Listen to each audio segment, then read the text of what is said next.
हरिओम. त्रिवार ओंकार, ईशवंदन, गुरुवंदन करूया आणि सुरुवात करू.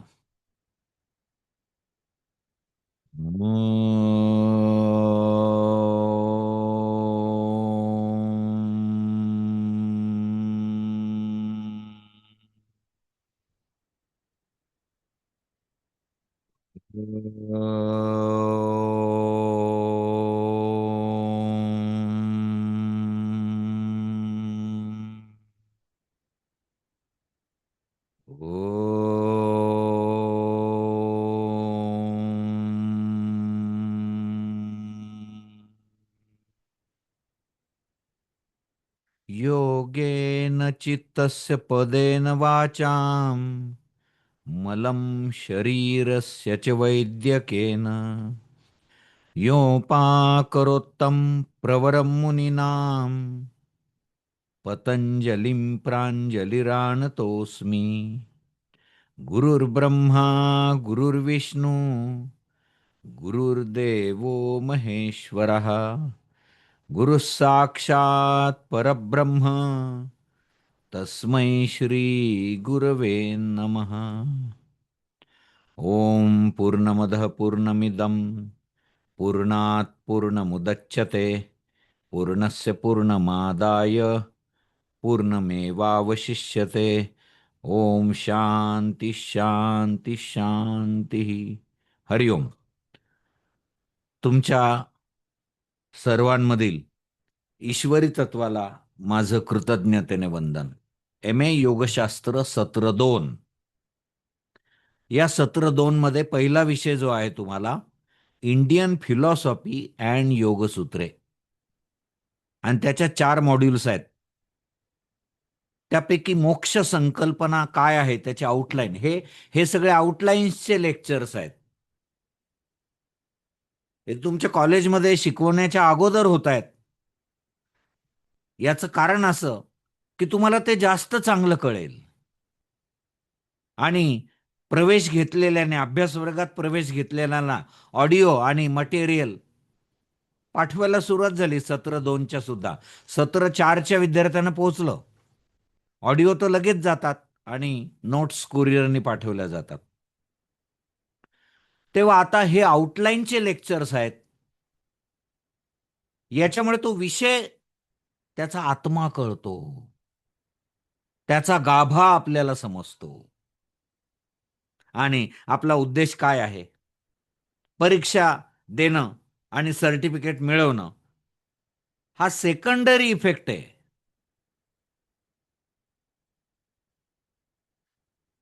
समजा खोकल्याचं औषध आपण घेतलं आणि त्याने झोप लागली, तर झोप लागली हा सेकंडरी इफेक्ट आहे.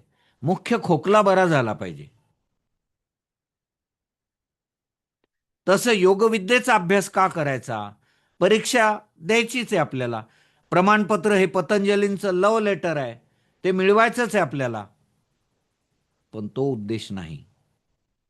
उद्देश आहे योगविद्येचा परिसस्पर्श माझ्या जीवनाला झाला तर माझं व्यक्तिगत जीवन उजळून निघेल, कुटुंब बदलेल, समाज चांगला होईल, है ना. माझं जीवन बदललं पाहिजे आणि योगविद्येमध्ये हे सामर्थ्य आहे. म्हणून 200 देशांमधल्या अनेक युनिव्हर्सिटीने योग आता कंपल्सरी केलाय, योगशास्त्राचा अभ्यास. आता हा जो दुसरा विषय आहे, तुम्हाला याच्यातली मोक्ष संकल्पनाची आउटलाईन बघितली आपण.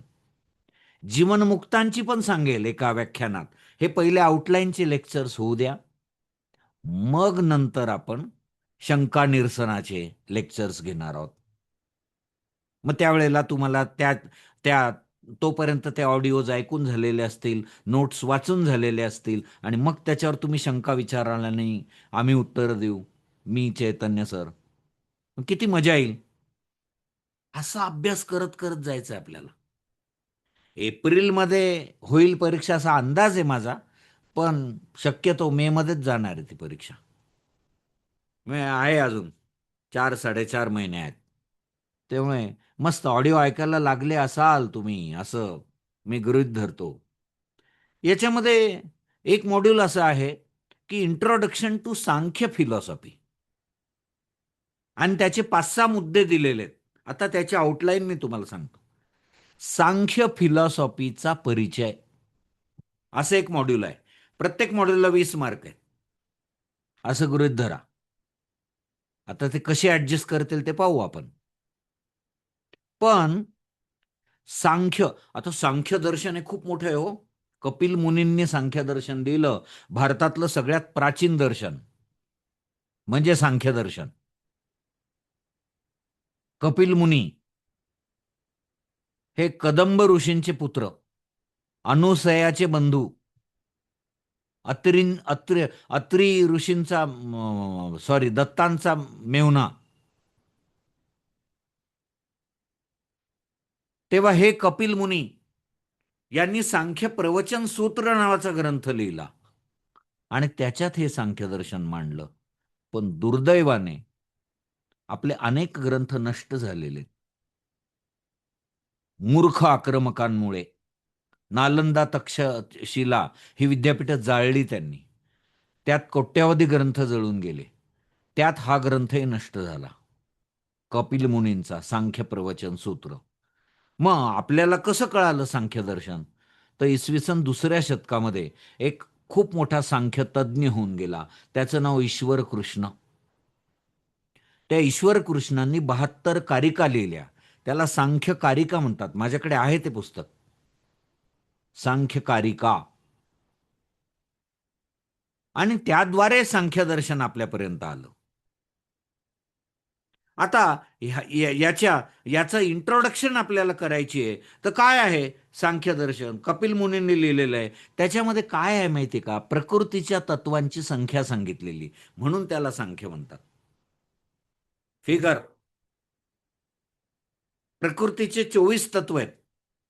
प्रकृती, प्रकृतीपासून महत, महत्पासून अहंकार, अहंकार सात्विक राजस तामस, सात्विक राजस एकत्र येऊन सजीव सृष्टी, राजस तामस एकत्र येऊन निर्जीव सृष्टी, सजीव सृष्टीमध्ये एकादशी इंद्रिय, पंच ज्ञानेंद्रिय, पंच कर्मेंद्रिय आणि 11 मन. पंच ज्ञानेंद्रियांमध्ये चक्षु, श्रोत्र, घ्राण, जिव्हा आणि त्वक. पंच कर्मेंद्रियांमध्ये वाक, पाद, पाणी, उपस्थ, पायू आणि 11 मन. तिकडे निर्जीव सृष्टीमध्ये पंच तन्मात्रा, शब्द, स्पर्श, रस, रूप, गंध आणि पंच महाभूत त्यापासून तयार झाली, पृथ्वी, आप, तेज, वायू, आकाश. ही झाली 24 तत्व. आणि 25वा पुरुष जवळ आला की प्रकृतीच्या त्रिगुणांमध्ये क्षोभ होतो आणि प्रकृती जी शून्यावस्थेत आहे, हे त्रिगुण सत्व रज तम हे त्रिगुण बॅलन्स मोडमध्ये आहे, ते इम्बॅलन्स होतात, त्यांचं असंतुलन होतं पुरुष जवळ आल्यामुळे.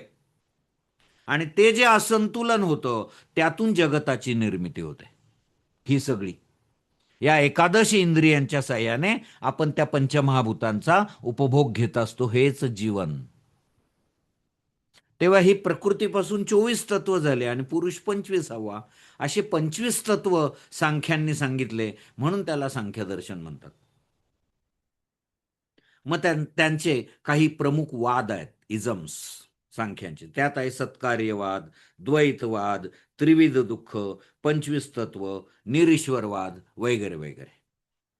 मग आता याच्यामध्ये काय काय आहे तुमच्या सिलेबसमध्ये?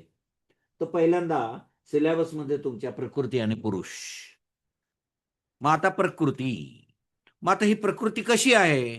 ही प्रकृती म्हणजे जड जगत म्हणजेच प्रकृती. मग या प्रकृतीची आउटलाईन त्यांनी सांगितली की प्रकृती शून्यावस्थेत पडलेली आहे. शून्यावस्था म्हणजे काय? शून्यावस्था म्हणजे त्रिगुणांची साम्यावस्था.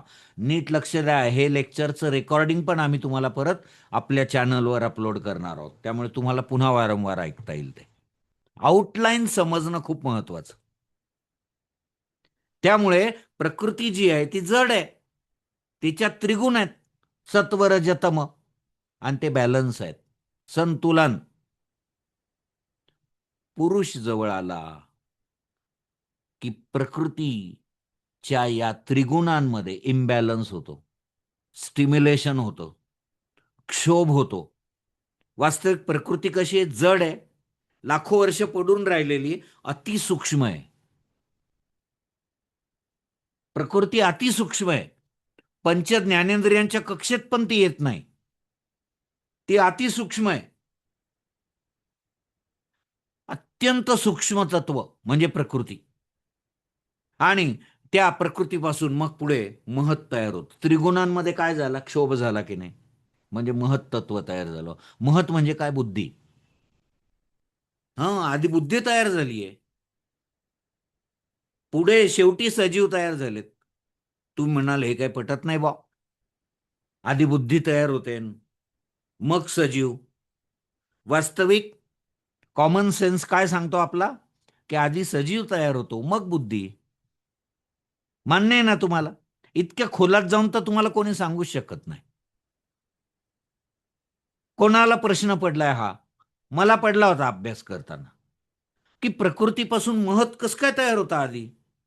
इंटलेक्ट, बुद्धी, आणि मग सजीव शेवटी तयार होतात. वास्तविक आधी सजीव व्हायला पाहिजे, मग बुद्धी. पण मित्रांनो, गंमत अशी आहे, समजा या पृथ्वीवर प्रलय झाला आणि सगळे सजीव गेले, सगळे सजीव नष्ट झाले, तरी सूर्य तसाच उगवेल की नाही? तसाच मावळेल की नाही? पृथ्वी तशीच अंतरिक्षात फिरेल की नाही? कारण ही बुद्धी आहे. म्हणजे सजीव नसताना सुद्धा बुद्धी चालू आहे. कळालं? सांख्यांनी किती खोल अभ्यास केलेला आहे. स्वामी विवेकानंद म्हणाले, जगातल्या प्रत्येक दर्शनांनी सांख्यांचं ऋणी राहिलं पाहिजे, कारण प्रत्येकाने सांख्यांकडनं काहीतरी घेतलंय. ही प्रकृती अहेतू आहे, त्याला अहेतू काहीच नाही. ती सर्व व्यापक आहे सगळीकडे, तिच्यापासून जगत निर्माण झालेलं आहे. ती अनाश्रित आहे, प्रकृती कोणाचा आश्रय घेत नाही. प्रकृती अजन्म आहे. प्रकृतीचा जन्म कधी झाला हे कोणीच सांगू शकत नाही. ती अजन्म आहे. आता प्रकृतीपासून काय तयार झालं? बुद्धी. बुद्धीपासून काय झालं? अहंकार. अहंकारापासून काय झालं? सजीव सृष्टी, निर्जीव सृष्टी. आता हे एक एक विकार आहे. यांना विकारी तत्व म्हणतात. प्रकृतीपासून काय झालं? महत. आता महतापासून पुढे काहीतरी आहे ना, म्हणून महत हे विकारी तत्व आहे. महतापासून अहंकार झाला, अहंकारापासून पुढे काहीतरी आहे ना, म्हणजे अहंकार हे विकारी तत्व आहे. पण सर्वात शेवटी तयार झाले एकादश इंद्रिय. एकादश इंद्रियांपासून पुढे काहीच नाही अजून झालेलं, म्हणून एकादश इंद्रिय हे अविकारी तत्व झालं. ज्याच्यापासून पुढे काहीच होत नाही ते अविकारी तत्व, बाकीचे विकारी तत्व. मग सांगा बरं, कोणीतरी एकाने अनम्यूट करून, मला आनंद होईल, निर्जीव सृष्टीतलं अविकारी तत्व कोणतं? सांगा बरं.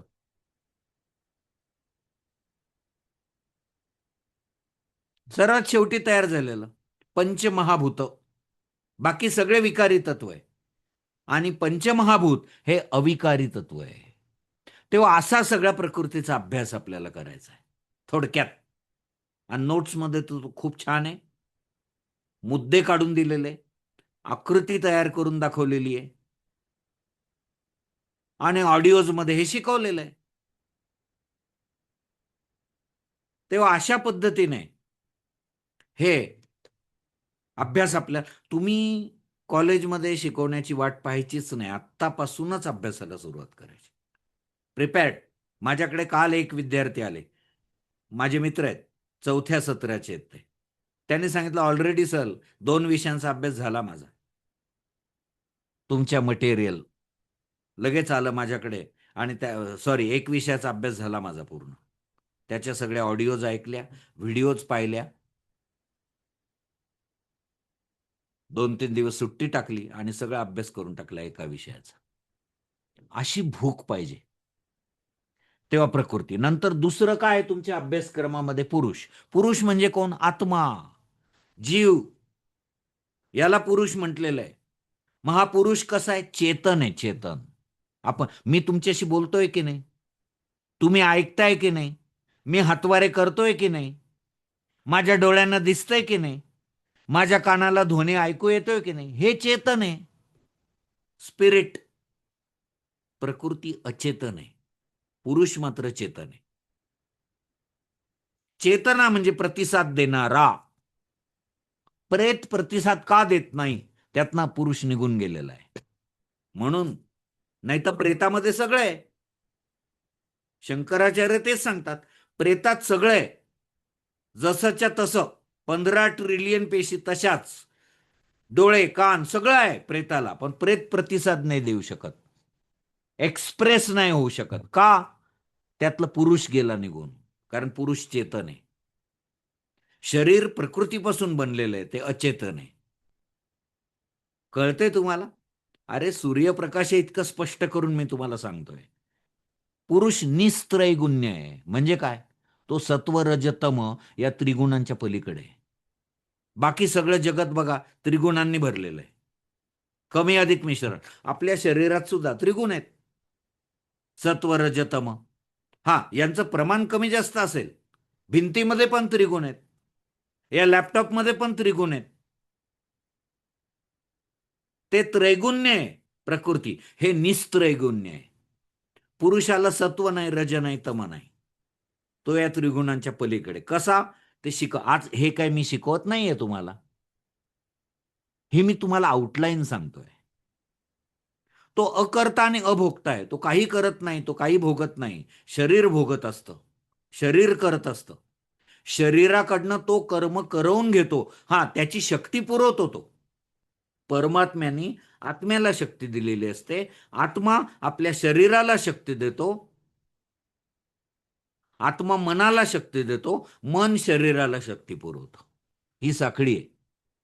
झोपेमध्ये मनाचं आत्म्याशी मिलन होत असतं आणि त्यावेळेला परमात्म्याकडून मिळालेल्या शक्तीचा थोडा भाग तो मनाला देऊन टाकतो आणि मन शरीराला देतं. म्हणून सकाळी उठल्यावर आपलं शरीर टवटवीत वाटतं, प्रसन्न वाटतं आपल्याला, थकवा गेलेला असतो. जगातलं कुठलंही सायन्स याचं उत्तर देऊ शकत नाही की सकाळी तुमचा थकवा का जातो.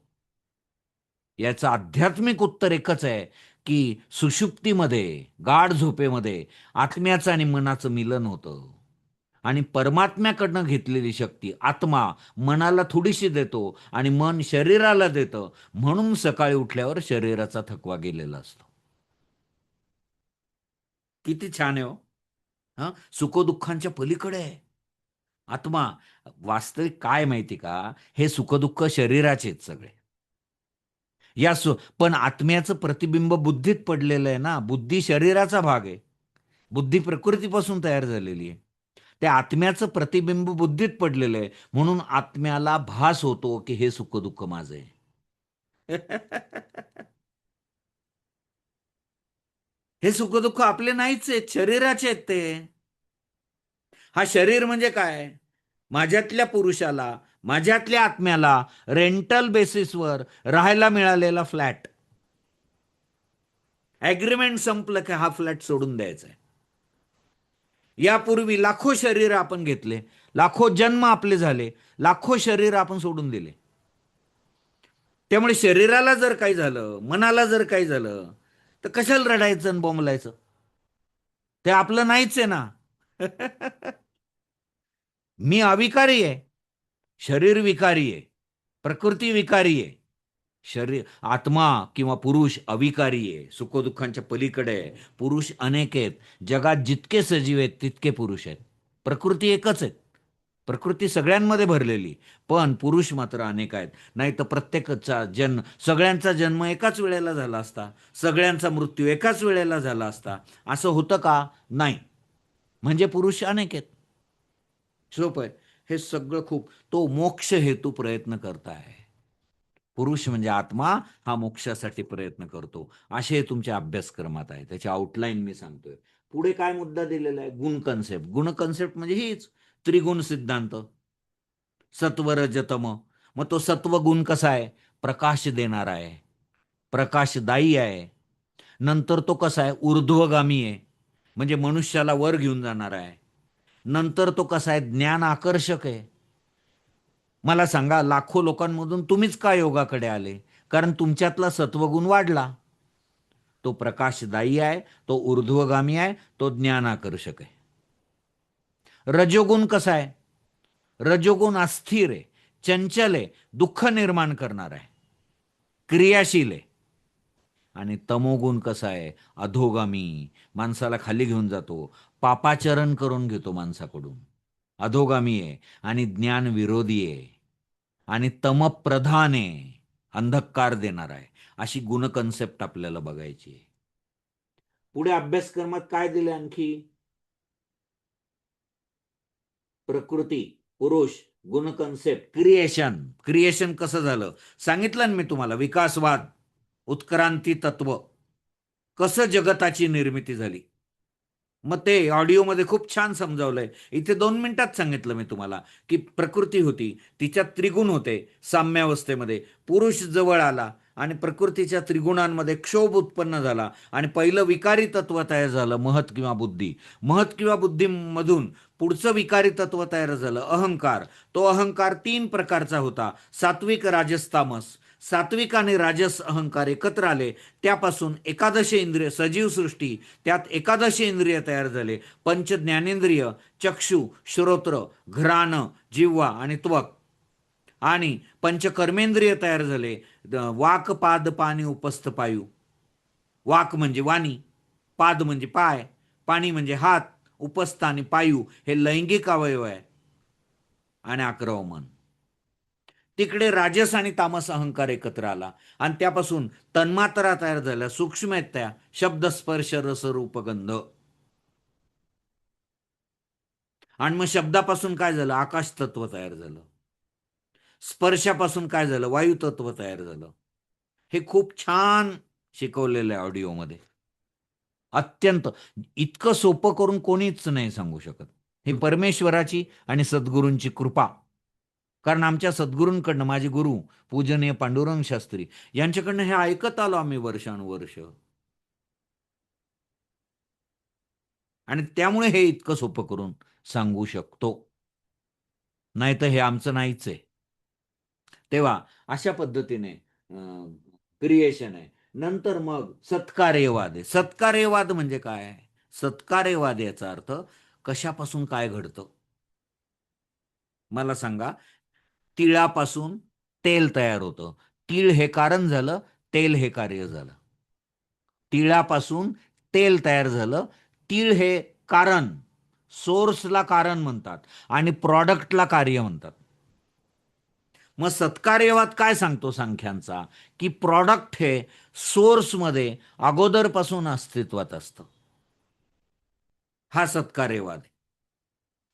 तिळामध्ये आपण मराठीत सहज गंमत म्हणून ती म्हण बनवलेली आहे की वाळूचे कण रगडिता तेलही गळे. पण खरं वाळूमध्ये तेल नाहीये. वाळूला किती रगडा, तेल तयार होणार नाही. कारण तेल हे प्रॉडक्ट वाळू या कारणामध्ये नाहीये. नाही तर मग कशाही पासून काही तयार झालं असतं.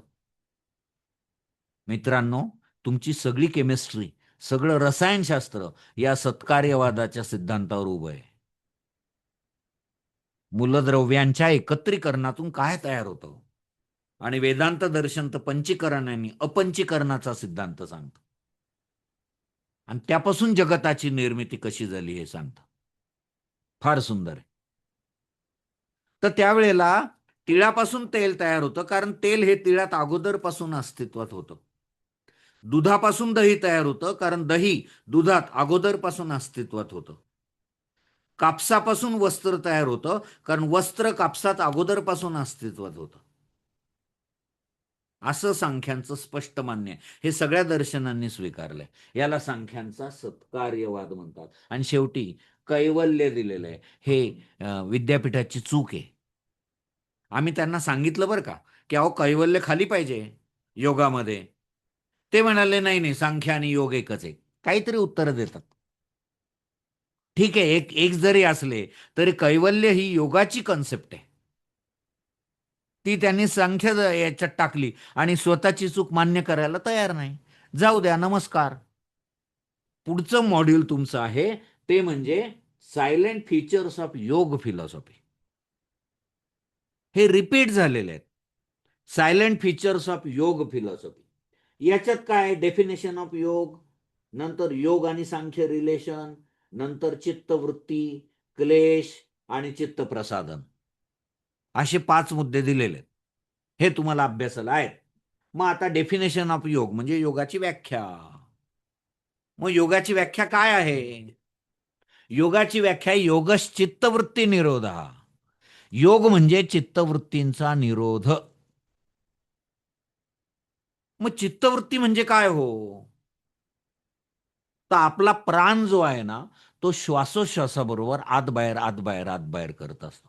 सबाह्य अभ्यंतर, आत बाहेर आत बाहेर आत बाहेर. आपला प्राण म्हणजे श्वास उच्छ्वास नाही, म्हणजे ऑक्सिजन कार्बन डायऑक्साईड नाही, त्याच्या बरोबर तो आत बाहेर करतो.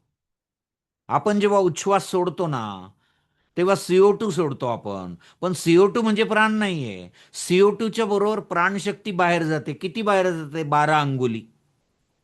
12 बोट बाहेर जाते, स्थिर राहते क्षणभर आणि परत आत येते. आतमध्ये ऑक्सिजन आपण घेतो, त्या ऑक्सिजन बरोबर ती प्राणशक्ती आतमध्ये येते आणि आतमध्ये परत 12 अंगुली आपले हृदय कमल छिद्र म्हणजे फुफ्फुस आहेत तिथपर्यंत जाते.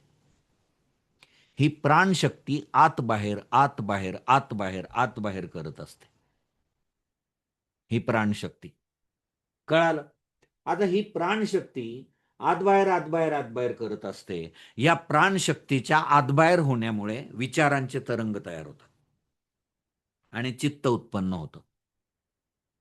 चित्ताच्या उत्पत्तीचं कारणच हे आहे. प्राणशक्ती आतबाहेर करते. प्राणशक्तीमध्ये स्पंद निर्माण होतात आणि प्राणस्पंदामुळे चित्तस्पंद तयार होतो, चित्त तयार होतं. विचाराच्या तरंगांचं गोडाऊन म्हणजे चित्त.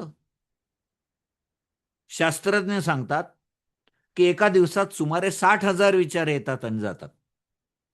आता ते आले आणि गेले तर काही फरक नाही पडत आपल्याला. आले आणि गेले तर काही फरक पडत नाही आपल्याला. पण एखादा विचार जर वारंवार वारंवार वारंवार वारंवार यायला लागला तर तो घट्ट होतो. म्हणजे पाण्याचं बनतं फेबिकॉल. आणि तो विचार घट्ट झाला की तो क्लेश निर्माण करतो आणि ते क्लेश दुःख देतात.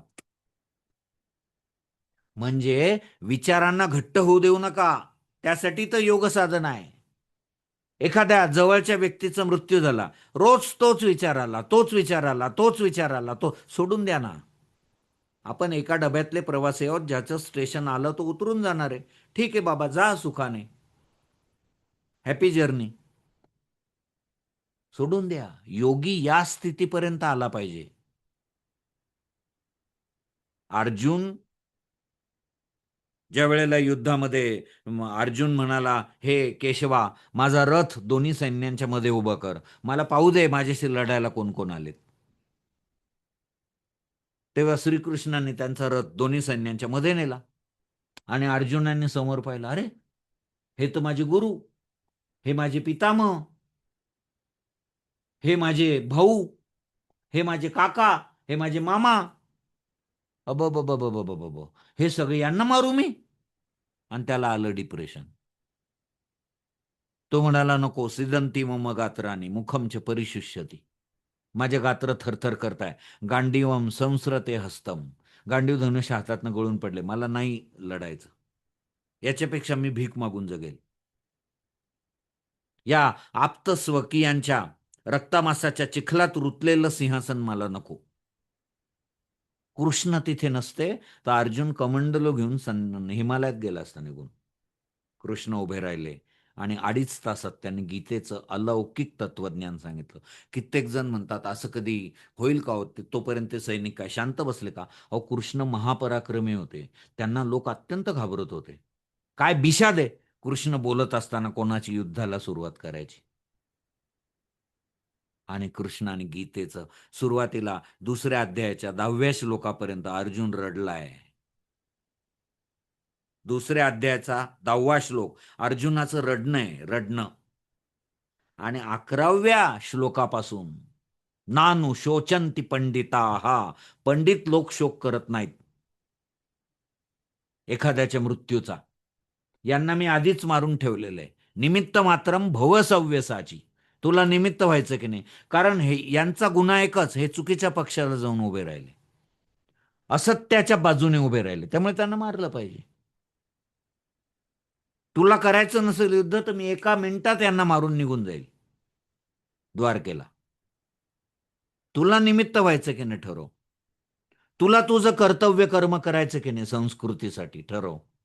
नानु शोचंती पंडिता. आणि मृत्यूचा काय शोक करतो पंडित लोक म्हणजे योगी लोक? शोक करत नाही, कारण त्यांना माहिती आहे मृत्यू हा अस्तित्वाचा शेवट नाही. मृत्यू म्हणजे फक्त कपडे बदलणं. हे सगळं फार गीतेत सुंदर सांगितलेलं आहे.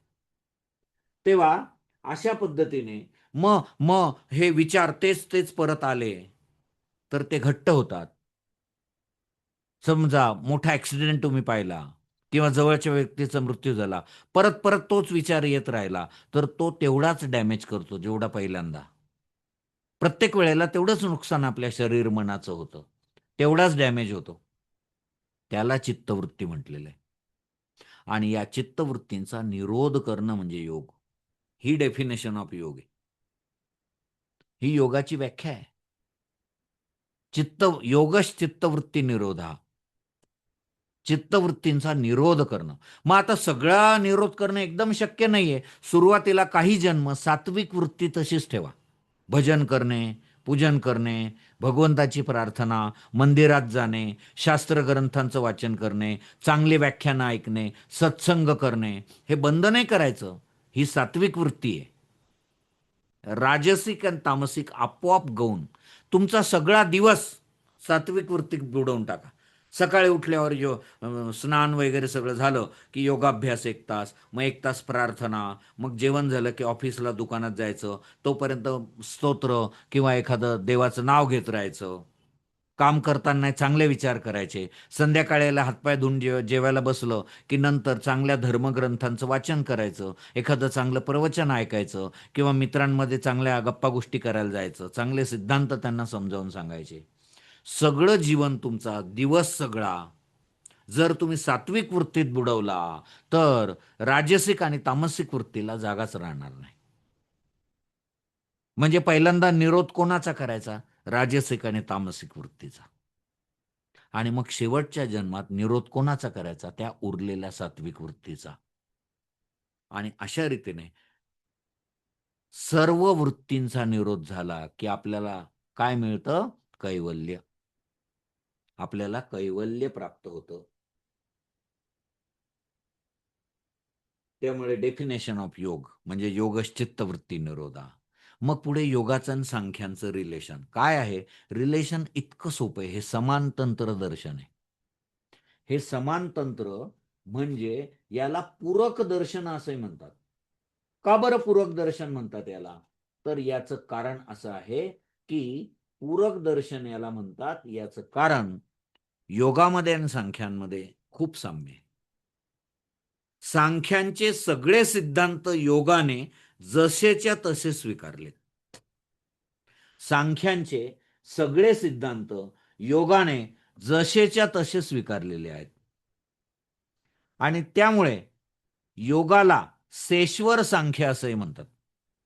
म्हणजे सांख्य दर्शन अधिक ईश्वर म्हणजे योग. आता सांख्यांनी किती तत्व सांगितले हो? 25. 24 प्रकृतीपासून आणि 25वा पुरुष. पण पुरुष हा प्रकृतीच्या सानिध्यात आला की मग जगताची निर्मिती होते, त्याशिवाय होत नाही. मग योग दर्शनकार महर्षी पतंजली. हे महर्षी पतंजली फार मोठे.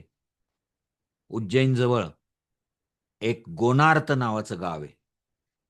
त्या गोनार्त गावामध्ये एक गोनिका नावाची विदुषी होती. तिचं वय 250 वर्ष. महान योग साधिका. मला सांगा 250 वर्षातले पहिले 10-15 वर्ष सोडा, केवढं योगज्ञान तिला प्राप्त झालं असेल, केवढे योगाची रहस्य तिला कळाले असतील, केवढ्या योगाच्या सिद्धी तिला प्राप्त झाल्या असतील. पण ती ब्रह्मचारिणी होती. तिने लग्न केलेलं नव्हतं. ती रोज सूर्याला अर्घ्य द्यायची.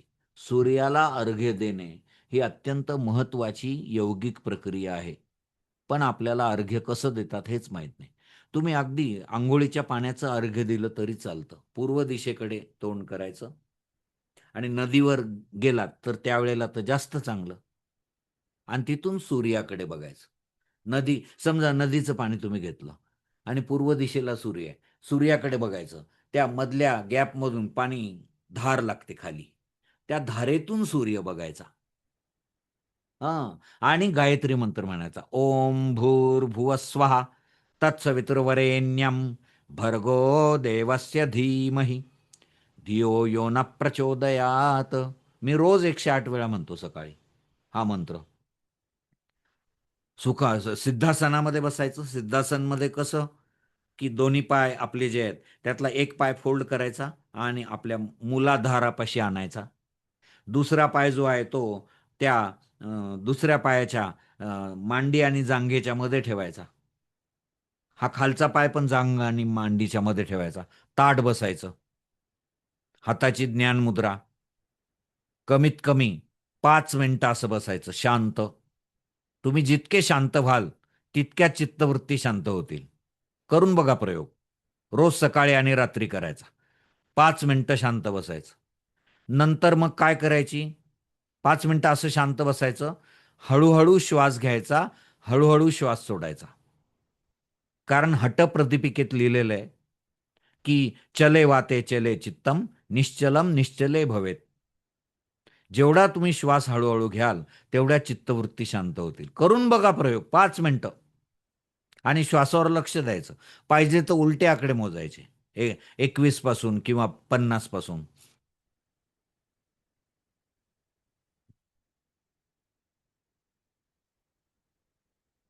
एकदम शांत. 5 मिनिटं बसायचं.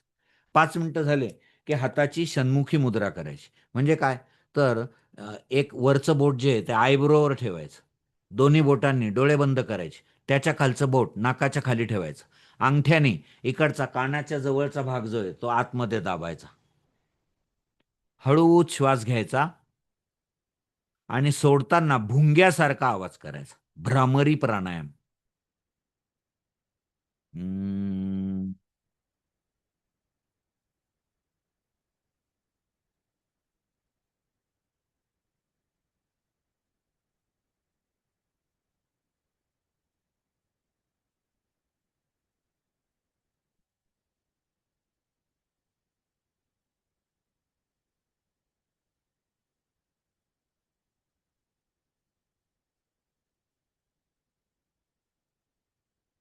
5 मिनिटं भ्रामरी प्राणायाम करायचा. 5 मिनिटं शांत बसले, श्वसन ध्यान केलं, 5 मिनिटं भ्रामरी, 108 वेळा गायत्री म्हणायचं. त्याला एक 8-10 10 मिनिटं, 10-15 मिनिटं लागतात. ओम भूर्भुवः स्वः तत्सवितुर्वरेण्यं भर्गो देवस्य धीमहि धियो यो न प्रचोदयात. ते गायकांनी ज्या चाली लावल्या त्या चालीमध्ये म्हणू नका बरं का, त्या शास्त्रीय नाहीये. त्यांनी ते चाली लावल्या गाण्याच्या गायत्री मंत्राला. चुकीचं आहे ते. तुम्ही गुगलवर टाका गायत्री मंत्र, वेदांनुसार गायत्री मंत्र असं टाका. मग तुम्हाला ते गायत्री मंत्राचं सही उच्चारण मिळेल. आणि तसंच म्हणा. ओम भूर्भुवः स्वः तत्सवितुर्वरेण्यं भर्गो देवस्य धीमहि धियो यो न प्रचोदयात. 108 वेळा. सुरुवातीला 21 वेळा म्हणा. मग हळूहळू वाढवत नाही. आपण 108 वेळा म्हणा. इतकी एनर्जी मिळते आपल्याला गायत्री मातेकडनं आणि ती एनर्जी दिवसभर पुरते. तेव्हा साधनेची जोड द्याच योगाभ्यासाला. मग ते सांख्यांचे सगळे सिद्धांत योगाने स्वीकारले. फक्त महर्षी पतंजलींनी योगसूत्राची रचना केलेली आहे. त्यांनी जी योगसूत्र लिहिली 2500 वर्षांपूर्वी, ते 195 योगसूत्र लिहिली. त्याचे 4 पाद आहे. समाधीपाद, साधनपाद, विभूतीपाद आणि कैवल्यपाद. समाधीपादामध्ये 51 सूत्र आहेत. साधनपादामध्ये 55 सूत्र आहेत. विभूतीपादामध्ये 55 सूत्र आहेत. आणि कैवल्यपादामध्ये 34 सूत्र आहेत. समाधीपाद पहिले का लिहिला? पहिलेच समाधी सांगून टाकली. कारण समाधी संप्रज्ञात आणि असंप्रज्ञात असे दोन प्रकारची असते. संप्रज्ञाताचे 4 प्रकार आहेत. वितर्कानुगत संप्रज्ञात, विचारानुगत संप्रज्ञात, आनंदानुगत आनंदानुगत संप्रज्ञात आणि अस्मितानुगत संप्रज्ञात समाधी. म्हणजे आलंबन घ्यावं लागतं आणि त्याच्यावर चित्त एकाग्र करावं लागतं. म्हणून याला सबीज समाधी असंही म्हणतात. कारण याच्यामध्ये बीज आहे, याच्यामध्ये आलंबन आहे. ओंकाराचं आलंबन असेल, ईश्वराची मूर्ती असेल, हा वितर्क आहे. म्हणून वितर्कानुगत संप्रज्ञात हा पहिला प्रकार. मग पुढे पुढे त्या त्या ठिकाणी तुम्हाला एकाच जागी एकाच वेळेला बसावं लागतं. एकच वितर्क घ्यावा लागतो. रोज बदलून चालणार नाही. ओंकाराचा वितर्क घ्या, तुमची आवडती देवाची मूर्ती घ्या, गुरूंची प्रतिमा घ्या, हा वितर्क घ्या आणि त्याच्यावर एकाग्र व्हा. ही वितर्कानुगत संप्रज्ञात आहे. एकाच जागी एकाच वेळी बसायचं, एकच आसन, बदलायचं नाही ते. पुढे पुढे काय होतं? 24 तास त्या इष्टदेवतेचे विचार तुमच्या चित्तामध्ये सुरू होतात आणि मग त्या विचारांवर चित्त एकाग्र करावं लागतं. मग आता विशिष्ट वेळेची गरज नाही, विशिष्ट स्थानाची गरज नाही, विचारांवर चित्त एकाग्र व्हायला लागतं. त्याला विचारानुगत संप्रज्ञात समाधी म्हणतात. मग पुढे पुढे योग्याच्या चित्तात आनंदाचं कारंजे उसळतं. काहीच वस्तू मिळालेली नाही, पण आनंद आहे. त्या आनंदावर तो चित्त एकाग्र करतो. त्याला आनंदानुगत संप्रज्ञात म्हणतात. मग तो आनंद प्रयत्नांनी बाजूला केला की शुद्ध अस्मिता शिल्लक राहते. मी आहे, मी डॉक्टर आहे, मी इंजिनियर आहे, मी वकील आहे, हे नाही, मी आहे. आणि याच्यावर तो चित्त एकाग्र करतो. याला अस्मिता अनुगत संप्रज्ञात समाधी म्हणतात. हे 4 झाले संप्रज्ञात. मग पुढे तो असंप्रज्ञाताच्या भागात प्रवेश करतो. त्याच्यात भवप्रत्यय आणि उपाय प्रत्यय. भवप्रत्यय म्हणजे संप्रज्ञाताचा अभ्यास जर त्याने अगोदरच्या जन्मात केलेला असेल तर तो त्याला पुढच्या जन्मात रेडी मिळतो आणि तो लगेच निर्भीत समाधीच्या मागे लागतो. त्याला भवप्रत्यय असंप्रज्ञात म्हणतात. किंवा उपाय प्रत्ययमध्ये 5 उपाय सांगितलेत पतंजलींनी निर्भीत समाधीत प्रवेश करण्याचे. या झाल्या 6. या दोघांच्या मध्ये एक समाधी आणखी घुसवून दिलेली आहे. ती आहे धर्ममेघ समाधी. धर्ममेघ समाधी म्हणजे त्याचं चालणं, बोलणं, वागणं सगळं धर्माचा वर्षाव करणारं असतं. तुकाराम महाराज म्हणाले, आम्ही वैकुंठवासी आलो याच कारणासी, साक्षी भावे सत्य वदावया. निवृत्ती ज्ञानदेव, सोपान मुक्ताबाई, एकनाथ नामदेव, तुकाराम का आले हे धर्ममेघ समाधी. ईश्वराने प्रेरणा दिली की जा मानवतेचं कल्याण करून या. तर म्हणून हा समाधीपात त्यांनी लिहिला. तो व्यास भाष्यानुसार आपल्याला बघायचा आहे. हे व्यास महाभारतकालीन व्यास नाहीत. इसवी सन 2ऱ्या शतकामध्ये होऊन गेलेले अत्यंत योगतज्ञ व्यास. संस्कृतमध्ये 25 भाष्य आहेत. म्हणजे सूत्र एक्सप्लेन करणारे पॅरेग्राफ लिहून ठेवलेत त्यांनी. सूत्र एक्सप्लेन केलं, भाष्य लिहिले. पण त्यात सगळ्यात ऑथेंटिक भाष्य व्यासांचं मानलं जातं. मग ते व्यास भाष्यानुसार कित्येक जणांना व्यास भाष्य खूप अवघड वाटतं आणि त्यामुळे ते साधं भाष्यच शिकवतात.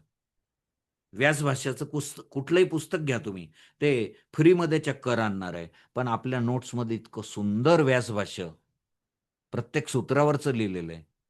शेवटी संभाव्यतेचे वर्ग आपण घेणार आहोत. या वर्षी कुठले प्रश्न IMP आहेत त्याचा अंदाज आपण करणार आहोत. शंका निरसन करणार आहोत. ऑडिओमध्ये सगळे सूत्र शिकवलेले आहेत. याचे व्हिडिओ पण तुम्हाला पाठवले जातील. व्हिडिओमध्ये सगळे आणि साधनपाद पहिले 2 पाद तुम्हाला दिलेले आहेत. समाधीपाद, साधनपाद सामान्य भाष्यानुसार आहे. साधन म्हणजे काय? एखादा मुलगा अभ्यास करत नसेल तर त्याला अभ्यासाकडे आणण्यासाठी आई त्याच्या हातात खेळणी देते. खेळणी म्हणजे साधनं आहे की नाही? आणि त्यामुळे ती खेळणी देते. या साधनपादामध्ये सगळा बहिरंग योग सांगितलेला आहे. म्हणजे यम, नियम, आसन, प्राणायाम आणि प्रत्याहार. प्रत्याहाराच्या दारात आपल्याला आणून उभं केलेलं आहे साधनपादामध्ये. ही साधनं दिलीत त्यांनी आपल्याला. त्यामुळे योगाची आवड निर्माण होईल. म्हणून समाधीपाद हा त्याच्या लाडक्या मुलांसाठी आधीच समाधी सांगून टाकली. जे सहज अंतर्मुख होतात, ज्यांचं चित्त अंतर्मुख होतो, योगाची भूक लागलेली, योग साधनेची आवड आहे, त्यांच्यासाठी समाधीपाद आहे. पण ज्यांचं चित्त बहिर्मुख आहे, बाह्य विषयांच्या मागे धावतंय, त्यांच्या हातात ही साधनं दिली बहिरंग योगाची आणि त्यांना योगाकडे आणलं. म्हणून साधनपाद. यम म्हणजे काय? अहिंसा, सत्य, अस्तेय, ब्रह्मचर्य आणि अपरिग्रह. यमहा अहिंसा, दुसऱ्याला कायिक वाचिक मानसिक मी त्याची हिंसा करणार नाही. सत्य, मी सतत ईश्वराकडे घेऊन जाईल असंच बोलेल. मी एक खूप सुंदर समजावलेलं आहे. उदाहरणार्थ सत्याचं उदाहरण सांगतो. सत्य म्हणजे खरं बोलणं असं नाहीये. सत्य म्हणजे ज्या बोलण्यामुळे धर्माचं रक्षण होईल. मग ते बोलणं खोटं असलं तरी ते सत्य आहे. एक साधू होता. तो एका टेकडीवर बसलेला होता. समोर एक गाय पळत आली. बिचारच्या तोंडातनं फेस गळत होता. पुढे 2 रस्ते फुटलेले होते. एका रस्त्याला ती पळत गेली. 5 मिनिटांनी एक कसाई आला. त्याच्यात भला मोठा सुरा होता. त्याला त्या गायीला कापायचं होतं. त्याने त्या साधूला विचारलं, की गाय कुठल्या रस्त्याला गेली दोघांपैकी? साधू म्हणाला, "अरे सत्यम वद." खरं बोललं पाहिजे. त्याने खरा रस्ता सांगितला. कसायाने गायीला पकडलं आणि मारलं. साधू नरकात गेला. तो म्हणाला, "मला नरकात का आणलं? मी तर सत्यच बोलत आलो नेहमी." ते म्हणाले, "तीच तुझी चूक आहे. ते सत्य नव्हतंच. तिथे गायीला वाचवणं हा तुझा धर्म आहे. त्यावेळेला तू खोटा रस्ता सांगायला पाहिजे होता. ते सत्य आहे." आता हे इतकं फोड करून मी शिकवलेलं आहे ऑडिओमध्ये. इतकं तुम्हाला कोणी सांगणार नाही आणि नोट्समध्ये आहे. काय मजा येते बघा योगसूत्र अभ्यासताना. मग नियम, हे यम, अहिंसा, सत्य, अस्तेय म्हणजे चोरी करायची नाही, दुसऱ्याच्या मेहनतीचं घ्यायचं नाही. चाणक्य म्हणतात, जर कंपनीतल्या एखाद्या माणसाने पोळीची चोरी केली, तर कंपनीच्या मालकाला शिक्षा करा. का बरं? कारण चोरी करण्याची वेळ त्याच्यावर का आली? फार सुंदर आहे. अस्तेय म्हणजे चोरी न करणे, दुसऱ्याच्या मेहनतीचं न घेणे. अहिंसा, सत्य, अस्तेय, ब्रह्मचर्य. ब्रह्मचर्य म्हणजे फक्त स्त्री पुरुष संबंध नाही, तो तर अर्थ आहेच, पण ब्रह्मचर्य म्हणजे विषयांचा उपभोग संयमाने घेणे. कुठलाही विषय असो, त्याचा उपभोग संयमाने घेणे म्हणजे ब्रह्मचर्य. आणि ब्रह्मैव चरती, सतत डोक्यात ब्रह्माचे विचार घेऊन फिरा, हा ब्रह्मचर्याचा अर्थ आहे. आणि अपरिग्रह म्हणजे मला जेवढं लागेल तेवढंच साठवायचं. जर ओंजळभर पाण्याने माझी तहान भागणार असेल तर तेवढंच पाणी. मग हंडाभर पाणी कशाला साठवायचं? अपरिग्रह. तसं नियम सांगितले. या यमांमुळे काय होतं? सामाजिक संघर्ष आपला मिटून जातो. कोणाशी भांडणच होणार नाही. सामाजिक संघर्ष मिटतो आणि मग आपण निर्विघ्नपणे योग साधना करतो. म्हणून यम. मग नियम, शौच, संतोष, तप, स्वाध्याय, ईश्वर प्रणिधान आणि नियम.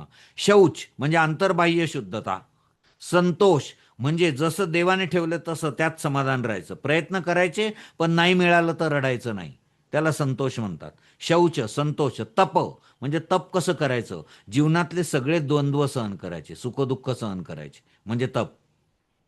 शौच, संतोष, तप, स्वाध्याय म्हणजे पुन्हा पुन्हा शास्त्र ग्रंथांचं वाचन, अध्ययन, मनन, चिंतन. आणि ईश्वर प्रणिधान, सतत ईश्वराशी जोडलेलं राहायचं. राधे कृष्ण, राधे कृष्ण, राधे कृष्ण. याच्यामुळे काय होतं? वैयक्तिक जीवनात शिस्त येते. म्हणून हे यमनियम सांगितले. मग आसन, आसनामुळे काय होतं? तर आसन, जेव्हा कुठलंही आसन आपण करतो, तेव्हा शरीराच्या विरुद्ध बाजूला ताण आणि दाब निर्माण होतात. तुम्ही भुजंगासन करा, कोबरा बोज. इथे पोटावर काय येईल? ताण. पाठीच्या कण्यावर काय येईल? दाब. तुम्ही पश्चिमोत्तानासन करा, पाठीच्या कण्यावर काय येईल? ताण. पोटावर काय येईल? दाब. कुठलंही आसन केलं की टेन्शन आणि प्रेशर क्रिएट होतं. आणि जेव्हा ते आसन आपण स्थिर ठेवतो, कमीत कमी 3 मिनिटं. ॲडव्हान्स वर्गात आम्ही 20-20 मिनिटं एक एक आसन स्थिर ठेवायचो. 20-20 मिनिटं.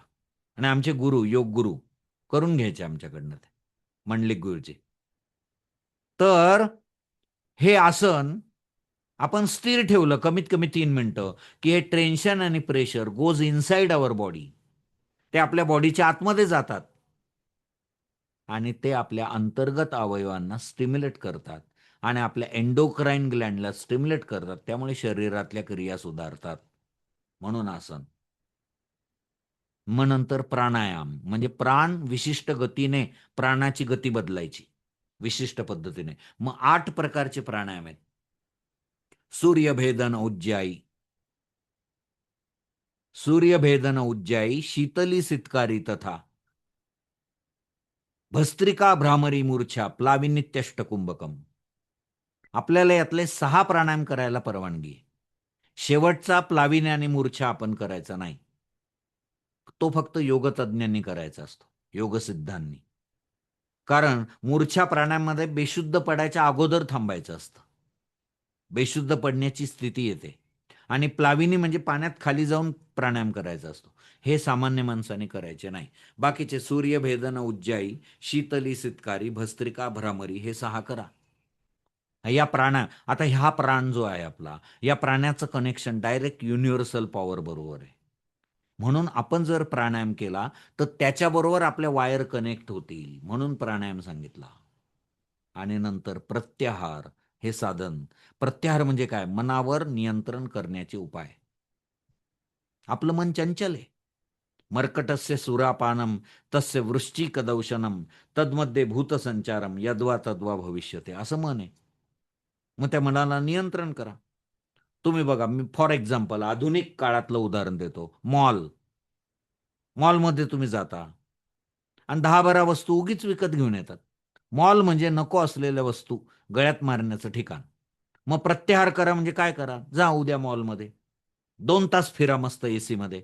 सगळ्या वस्तूंच्या किमती विचारा आणि टाचणी सुद्धा न घेता परत या बाहेर. हा प्रत्याहार आहे.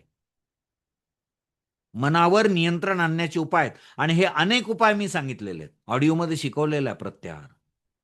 हा साधन पादे.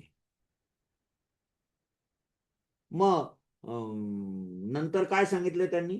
चित्तवृत्ती सांगितल्याच मी तुम्हाला. क्लेश, अविद्या, अस्मिता, राग, द्वेष आणि अभिनिवेश. अविद्या म्हणजे काय? शरीरालाच मी समजणे. वास्तविक माझं खरं स्वरूप काय? आत्मस्वरूप आहे. मी आत्मा आहे.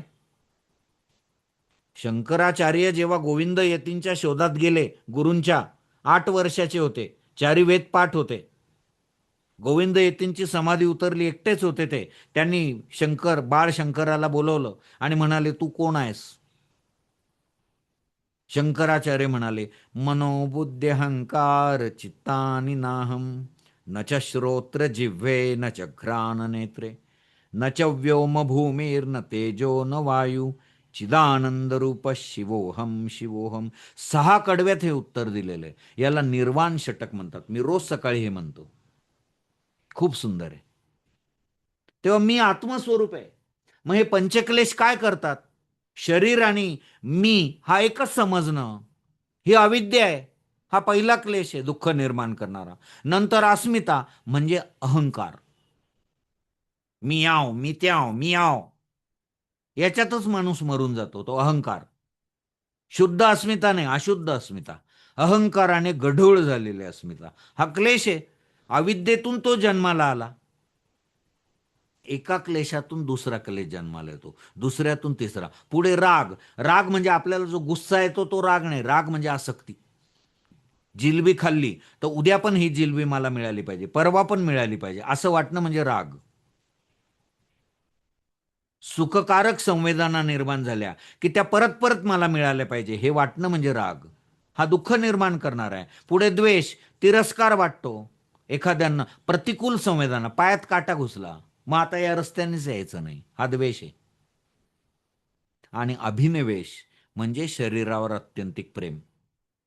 नाकातोंडाला नळ्या लावल्या तरी मला जगायचंच आहे. शरीरावर अत्यंतिक प्रेम, हा अभिनिवेश. हे क्लेश आहेत, पंचक्लेश. ऑडिओमध्ये खूप छान शिकवलेले आहेत आणि नोट्समध्ये दिलेले आहेत. आणि पुढे चित्तवृत्ती प्रसादन. आपण शरीर प्रसादन ऐकलेलं आहे सगळीकडे. पण चित्तवृत्तींचं प्रसादन आपण ऐकलंच नाही. चित्तवृत्तींचं प्रसादन म्हणजे काय? आपल्या चित्तवृत्ती प्रसन्न कशा करायच्या आणि याचे 10 उपाय आहेत. आपण शरीर प्रसाधन म्हणजे ब्युटी पार्लर्स बद्दल सगळीकडे ऐकलेलं आहे. पण चित्तवृत्तींच्या प्रसाधनाबद्दल नाही ऐकलं. मग त्याचे 10 उपाय आहेत. आणि ते इतके सुंदर शिकवलेले आहेत सगळे 10 सूत्रांमध्ये आहेत ते. 10 सूत्रांमध्ये ते 10 उपाय आहेत. अगदी तुम्हाला नोट्समध्ये कशावर काय प्रश्न येतो हे सुद्धा आम्ही लिहून दिलेलं आहे. माइंड मॅप्स काढून दिलेले आहेत. आणि ऑडिओमध्ये छान शिकवलेलं आहे. स्वयंपाक करताना, काम करताना ऑडिओ ऐकत राहा. ज्याचे व्हिडिओ उपलब्ध आहे, ते व्हिडिओ पण पाठवू आम्ही तुम्हाला. आणि आता आउटलाईनचे लेक्चर्स होतील. झाला तुमचा पहिला विषय संपला. मोक्ष आणि आज 3 मॉड्यूल त्याची आउटलाईन सांगितली मी तुम्हाला. तिन्ही मॉड्यूलची. व पहिला विषय इंडियन फिलॉसॉफी अँड योगसूत्र झाला. आउटलाईन कळाली तुम्हाला. चला अभ्यासाला सुरुवात करा आता. ऑडिओ तुमच्याकडे आले असतील तर आणि नोट्स तुमच्याकडे आले असतील तर ऐकायला सुरुवात करा. पुढच्या वेळेला मी जीवनमुक्त पुरुष 4 कसे असतात ते सांगेल आणि मग पुढचा विषय काय आहे तो बघू. पहिल्यांदा आउटलाईन सगळ्या 4ही विषयांच्या संपवून घेऊ. मग शंका निरसनाचे वर्ग आणि शेवटी संभाव्यता परीक्षा जवळ आली की. अशी अभ्यास करण्याची पद्धत आपली आहे. आता टेक्निकल काही माहिती असेल आणि तुम्हाला काही शंका असतील तर प्राध्यापक चैतन्य कुलकर्णी सर आपल्याला सांगतील. मी तुमची रजा घेतो. हरिओम. ओम सहनाववतु सहनौ भुनक्तु सह वीर्यं करवावहै तेजस्विनावधीतमस्तु मा विद्विषावहै. ओम शांती शांती शांती. हरिओम. चैतन्य सर रेकॉर्डिंग बंद करा आणि मग पुढे शंका निरसन टेक्निकल माहिती द्या. Yes sir.